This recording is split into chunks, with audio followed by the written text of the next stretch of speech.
రాజకీయాల్లో నీతి నిజాయితీ కలిగినటువంటి వ్యక్తులు రాజకీయాల్లో ఉండాలని నా కోరిక.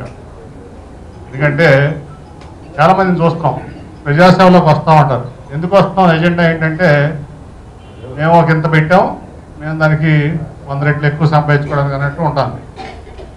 లేదంటే కొంతమంది కులం పేరు చెప్పో మతం పేరు చెప్పో బ్లాక్మెయిల్ చేసో డబ్బులు సంపాదిస్తున్న ఎజెండాగా రాజకీయాల్లోకి వస్తాం. ఇంకా ఈ మధ్యకాలంలో ఎక్కువైపోయింది, ఫ్యాషన్ అయిపోయింది. లేదా ఎవరన్నా డబ్బులు సంపాదించి రియల్ ఎస్టేట్లోనూ ఇంకా మోసాలు చేసి ఆ మోసాలు చేసి ఈ మోసాలు చేసో కొంచెం డబ్బులు ఖర్చు పెడితే ఎమ్మెల్యే అయిపోదామని ఎంపీ అయిపోదామని వస్తున్న పరిస్థితి కూడా చూస్తాం.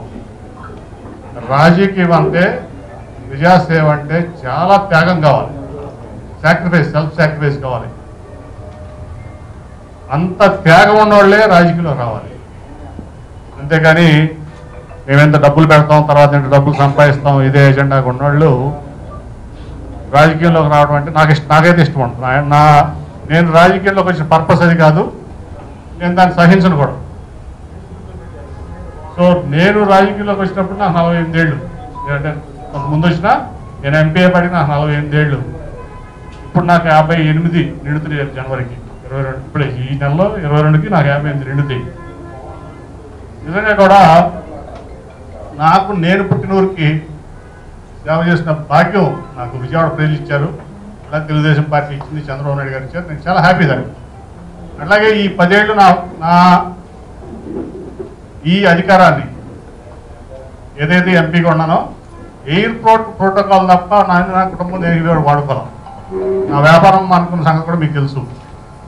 అట్లాగే నా చుట్టూ ఉన్న వాళ్ళు కూడా అట్లాగే ఉండాలని నా కోరిక.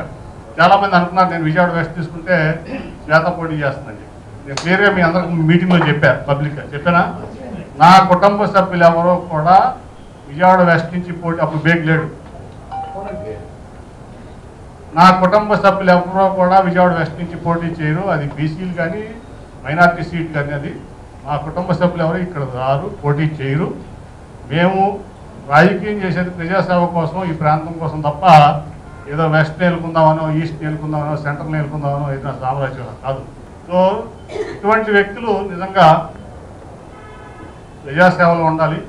మనం రాజకీయం అంటాం, దాని హిందీలో రాజనీతి అంటారు. సో రాజనీతి ఏంటంటే నీతి గలవాళ్ళు, నిజాయితీ గలవాళ్ళు, నిజంగా ప్రజాసేవ చేయాలనుకునే వాళ్ళే ఈ రాజకీయంలో ఉండాలి. నా అజెండా, నా అభిలాష, అట్లాగే నా ఐడియాలజీ. కాబట్టి చాలామంది నన్ను వ్యతిరేకిస్తారు. ఎందుకు వ్యతిరేకిస్తారు మీ అందరికీ తెలుసు. నేను అవినీతిని సహించను, నేను ల్యాండ్ గ్రాబింగ్ సహించను, నేను వేరే పనులు చేసి పార్టీకి చెడపేద తెచ్చేవాడిని సహించను. నేను హార్గనైజేషన్లో పనిచేస్తానంటే నా హార్గనైజేషన్ టీమ్ బిల్డింగ్ ఇంపార్టెంట్. నాకు బేగ్ లాంటి వ్యక్తులు కావాలి, వెనకంటి జీవరత్నం లాంటి వ్యక్తులు కావాలి, నాకు వాసం ముని లాంటి వ్యక్తులు కావాలి, నాకు మా గోగుల రమణ లాంటి వ్యక్తులు కావాలి, మీరందరూ కావాలి. అంతే తప్ప మేము వచ్చాం, మేము ఈ ప్రాంతానికి ఎమ్మెల్యే అయ్యాం లేకపోతే ఇన్ఛార్జ్ అయ్యాం, మేము ఏలుకుంటాం దోచుకుంటాం అంటే సహించే పనే లేదు. అంతగా తప్ప నా మీద వ్యతిరేకైనా అవినీతి చేయలే. నేనేమి ఎవరికి చీకటి సామ్రాజ్యంలో వ్యాపారంలో వస్తున్నాం పార్ట్నర్ కాదు. నాకు వాళ్ళకి ఎందుకు పడతావు? నేనే పార్ట్నర్నా? ఈ దాంట్లో నేను మాట్లాడిగానా? మాట్లాడలేదు కదా. ఎందుకు పడదంటే వీడు ఒక కాపలా కుక్క విజయవాడ పార్లమెంట్కి, వీడు తినడం మమ్మల్ని తిన్నీడు అంత తప్ప ఏం ఎజెండా లేదు ఇక్కడ. అంతేనా? వీడు దోచుకోడు, ఈ విజయవాడ దోచుకోలేడు, వీడితో మాకు సాగు, వీడు ఎంపీగా లేకపోతే మాకు హ్యాపీగా ఉంటుంది. వీడు అసలు ఈ తెలుగుదేశం పార్టీ నుంచి పోతే మేము చక్కగా ఈ పార్టీని ఈ బెదవాడిని ఇక్కడ జగ్గేవాడి నుంచి విజయవాడ ఈస్ట్ వరకు అటు తిరువురు వరకు దోసుకు తినొచ్చు అనేదే ఎజెండా. అందుకని నేను ఎజెండా ఉందా నా మీద వ్యతిరేకిస్తాను కాకుండా మీడియా కూడా చెప్పొచ్చు. నా మీద వేరే ఎజెండా ఉంటుందా? నేను మీ దాంట్లో మాట్లాడిగానా? నేను బిజినెస్ పార్ట్నర్నా? అది ఏంటి? నేను ఈస్ట్లో వచ్చి వెళ్తున్నానా, సెంట్రల్లో వచ్చి వెళ్ళిపెడుతున్నానా, వెస్ట్లో వచ్చి వెళ్ళిపెడుతున్నానా? పెట్టలేదు కదా.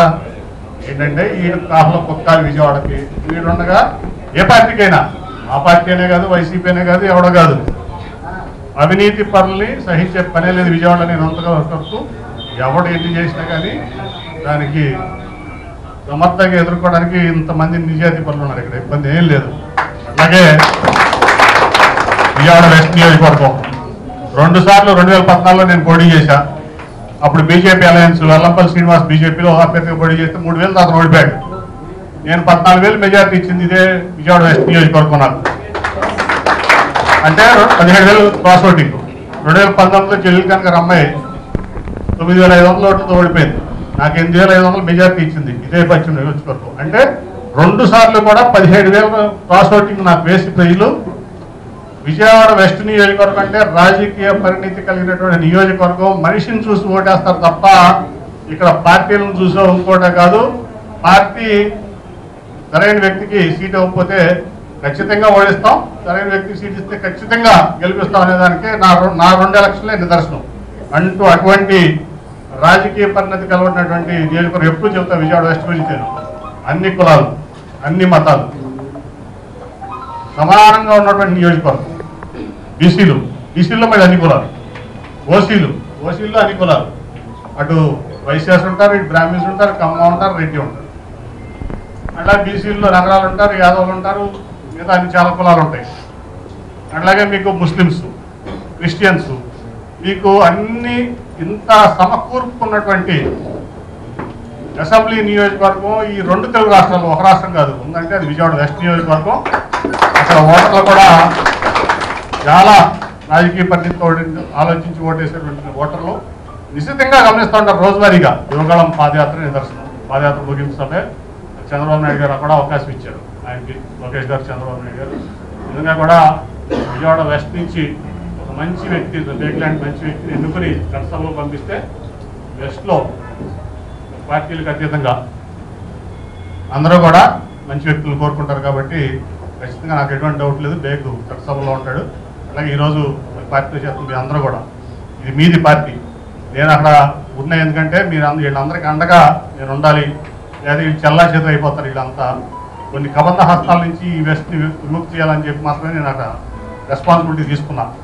అందుకే తర్వాత చెప్పాను, నేను దేంట్లో ఇన్వాల్వ్ అవను, సమన్వయ కమిటీ వేసుకోండి, మీరు చెప్పిందే నేను ఓకే అంట. నా ఇక్కడ తిరుపతి లెటర్, దర్శన లెటర్కి విజయవాడ వెస్ట్ నుంచి చూసినా సమన్వయ కమిటీ పంపిస్తాను. వాళ్ళు ఓకే చేస్తేనే నేను లెటర్ ఇస్తాను. ఎందుకంటే ఇది ప్రజాస్వామ్యంలో నడవాలి. Majority only prevails. కాబట్టి ఏదుపట్టి రామయ్య కానీ మన వాళ్ళందరూ టోటల్గా మన వ్యక్తులందరూ, మన కనకారావు కానీ, నాగు కానీ అందరూ పేర్లు చాలామంది ఇక్కడ ఉన్న వాళ్ళందరూ కూడా అందరూ కష్టపడి ఒక ఖాళీ తీసుకొచ్చారు. నెక్స్ట్ ఇంకా 3-4 నెలల్లో మనం అసలైనటువంటి సమరం ఉంది. దానికి మీరు అందరూ కూడా ఇప్పుడు భవిష్యత్ గ్యారంటీ ప్రోగ్రాము చాలా వరకు చేశారు, ఇంకా చేయాలి. అట్లాగే జగన్మోహన్ రెడ్డి ఎక్కడైతే విఫలమయ్యాడో ఈ 4.5 ఏళ్లలో పూర్తిగా విఫలమయ్యాడు జగన్మోహన్ రెడ్డి, వైకాపా ప్రభుత్వం.